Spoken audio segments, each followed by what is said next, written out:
Olá, sou Andrew Knoll e você está no Ficções Performativas. Vamos dar continuidade à leitura do texto Dramaturgias Conviviais, Formas para Experiências do Comum, tese apresentada em 2019 por Luciana Romanoli na Escola de Comunicação e Artes da Universidade de São Paulo, no programa de pós-graduação em teatro, texto e cena. Se você está chegando agora, dá uma olhadinha aqui no card. Logo abaixo da descrição tem um link para acompanhar essa leitura desde o início. Na descrição também o link para o texto em PDF, caso queira lê-lo no todo. Peço que curtam esse vídeo, ative o sininho para se inscrever no canal, como uma gentileza que você faz, e um apoio aqui ao nosso trabalho. É trabalho? Porque trabalho é esforço em relação ao tempo. Bom, sem mais, peguem sua água, café, chá, o que quiserem, estiquem as pernas, fechem os olhos, vamos à leitura. Hoje o texto 2.2, Manipulação à Vista, Senhas e Teatro, com 5 páginas, então uma leitura um tanto mais curta. Vamos nessa? Vamos lá. 2.2, Manipulação à Vista, Senhas e Teatro.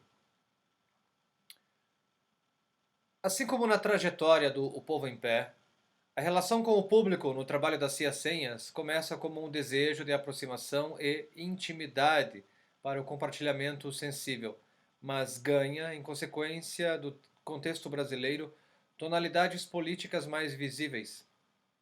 Fundada em 1999 pela diretora Sueli Araújo e a produtora e maquiadora Márcia Moraes, a Senhas e Teatro é formada também pela diretora de movimento e preparadora corporal Cíntia Cunifas, pelo sonoplasta Ari Giordani e na última década pelos atores Annicelli, Ciliane Vedruscolo, Grace Barros, Luiz Bertazzo e Rafael Dilari.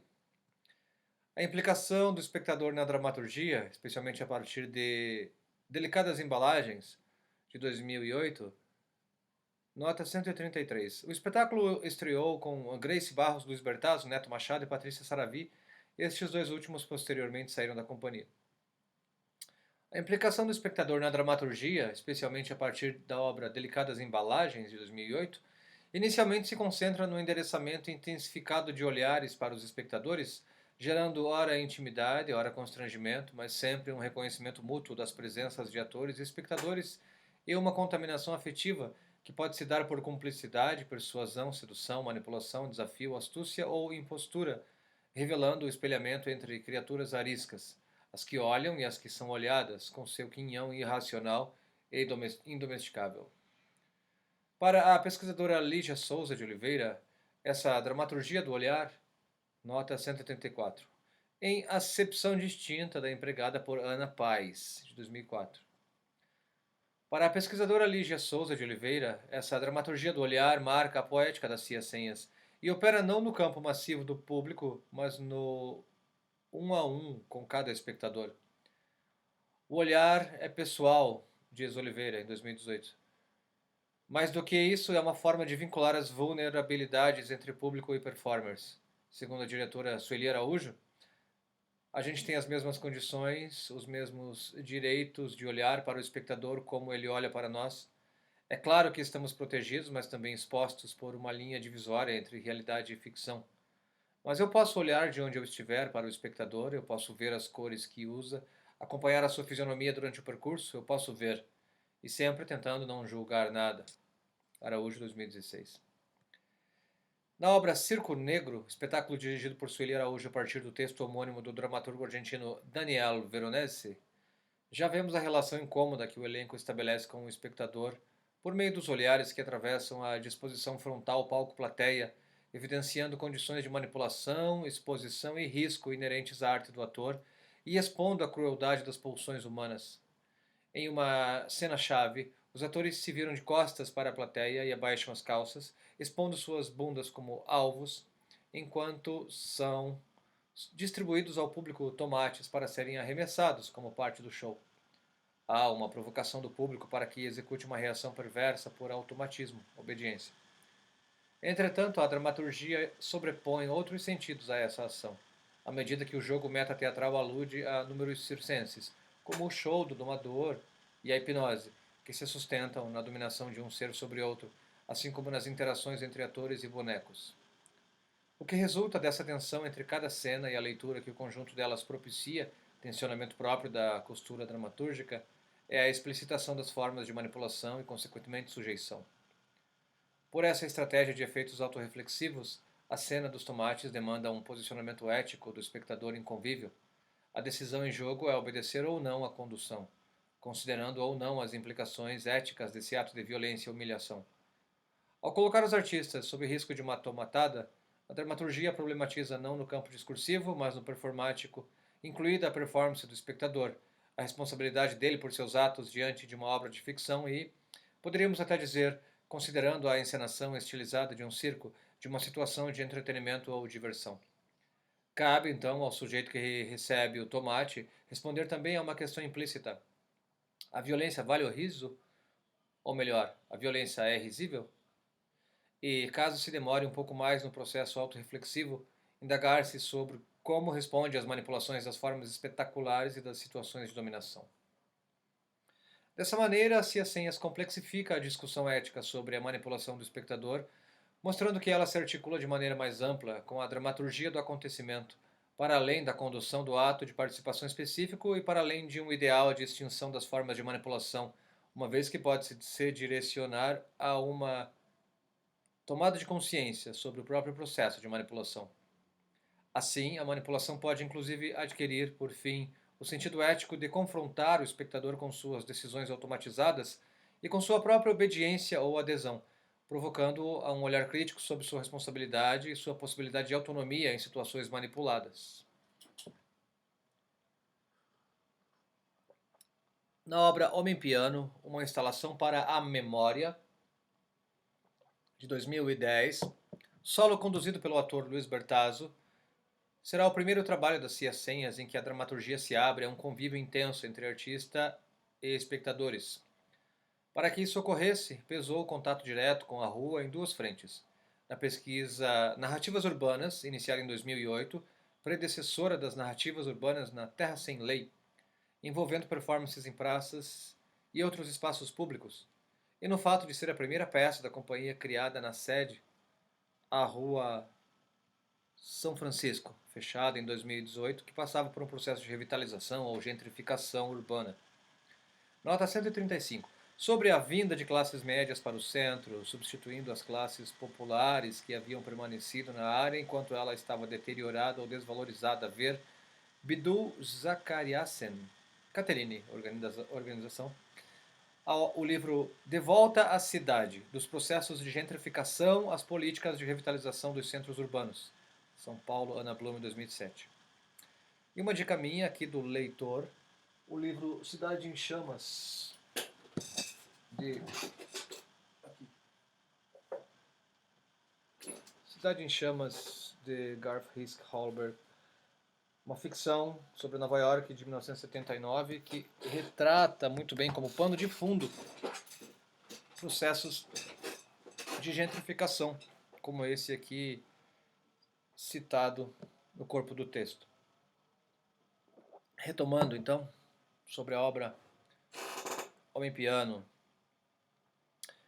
Na obra Homem-Piano, os 3 andares da sede foram organizados como uma instalação para um grupo de apenas 20 pessoas, com cortinas de papéis brancos pendentes do teto e outros detalhes no mesmo material que convidam à escrita e ao deslocamento dos corpos.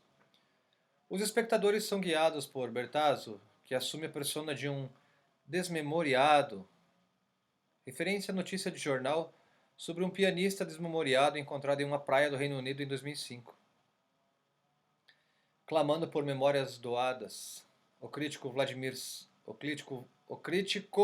Valmir Santos destaca o modo como o ator rastreia o visitante pelos olhos, com um olhar magnetizante que permite ao espectador acessar afetividades, como principal via de circulação dos afetos.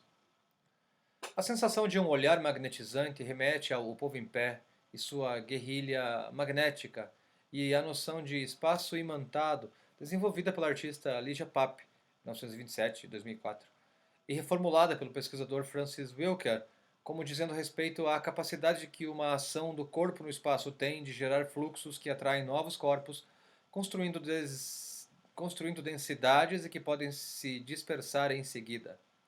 Wilker, 2014.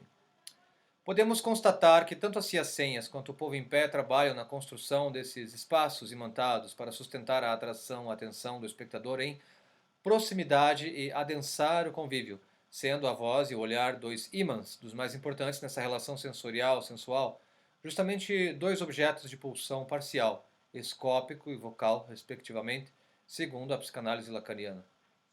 A questão da manipulação reaparece na obra Homem Piano, à medida que o ator desmemoriado anuncia ao público suas estratégias de persuasão. Recorro para capturá-los a um delicado golpe de sedução. A cada um seduzirei, confesso. Araújo 2013. O espectador é demandado como esse sujeito da memória e do afeto que possui algo que falta ao ator-personagem em seu percurso de amnésia. O tom de súplica à sedução usado para persuadir o público é escancaradamente condutor, mais que isso, manipulador. Mas o jogo que se estabelece mais uma vez é o da explicitação dessa camada manipuladora da persuasão que um ator exerce sobre o público, de maneira a interpelar um espectador não desavisado, cuja atenção é chamada também a essa relação. A diretora Sueli Araújo comenta que o objetivo da persuasão é conquistar a confiança do espectador, ser confiável o suficiente para que o outro, espectador, pudesse ter interesse em uma relação com ele, ator. Nesse sentido, então, embora a manipulação seja anunciada, ela não configura uma dobra crítica completa. A autorreflexividade é conduzida até a percepção do ato de seduzir, mas não envolve um trabalho de tomada de consciência sobre as consequências da adesão a essa sedução, a doação de memórias. O limite dessa construção dramatúrgica é a efetividade da relação de confiança. Caso o espectador confie no ator, a criação de um estado sensível de acesso às memórias pessoais e de criação de vínculos afetivos temporários é favorecida. Caso haja dissidências, resta apenas optar por ir embora sem fazer suas doações. A isso, a dramaturgia se abre ao urgir um não final, deixando os espectadores livres para ficar ou partir a qualquer momento. O dispositivo técnico usado para o compartilhamento de memórias, microfones para os espectadores, fones para o ator, guarda também uma contradição explícita, assim como o deixar-se seduzir conscientemente, de certo modo, ecoa a contradição poética de querer estar preso por vontade, dois versos de Luís Vaz de Camões, o segredar uma memória ao ouvido do ator presente por intermédio da tecnologia instaura uma intimidade distanciada. Isso efetiva um deslocamento da percepção do espectador ao interromper a relação automática entre intimidade e proximidade, de um modo diferente do que acontece em situações de tecnovívio, pois a presença não é suprimida.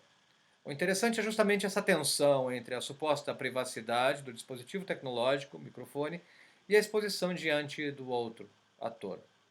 É interessante considerar, ainda que brevemente, a proxêmica, campo de análise proposto pelo antropólogo norte-americano Edward T. Hall, de 1966, para estudar as diferentes maneiras como os seres humanos experienciam o espaço, o quanto buscam o contato físico interpessoal e como percebem a distância entre seu corpo e o do outro.